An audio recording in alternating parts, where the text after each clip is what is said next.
ఏంటి గోరింటాకు తినేస్తుంది అనుకుంటున్నారా? అది గోంగూర ఎండు రొయ్యల కర్రీ. మా గోదావరి సైడ్ అయితే చాలా ఫేమస్. పుల్ల పుల్లగా ఎండు రొయ్యలు టేస్ట్ తగులుతూ సూపర్ ఉంటుంది. ఎవరికన్నా ఐరన్ డెఫిషియన్సీ ఉన్నా సరే ఈ కర్రీని అయితే ట్రై చేసేయండి.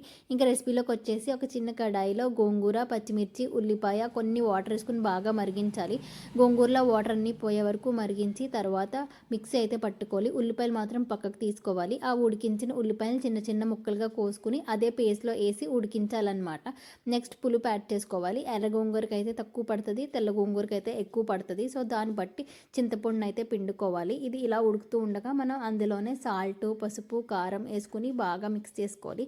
సో ఇది ఇలా మరుగుతూ ఉండగా మనం వేరే కడాయిలో తాలింపు అయితే వేసుకోవాలన్నమాట. ఫస్ట్ ఎల్లుల్లిపాయలు, నెక్స్ట్ ఎండు రొయ్యలు ఈ బాగా ఫ్రై అయ్యాక జీలకర్ర, ఆవాలు, ఎండుమిర్చి వేసుకుని ఫ్రై చేసుకోవాలి. నెక్స్ట్ లాస్ట్లో కరివేపాకు అయితే యాడ్ చేసుకోవాలి. ఇది ఈ తాలింపు అయిపోయాక ఇది ఇందులో తిరగపెట్టాలన్నమాట.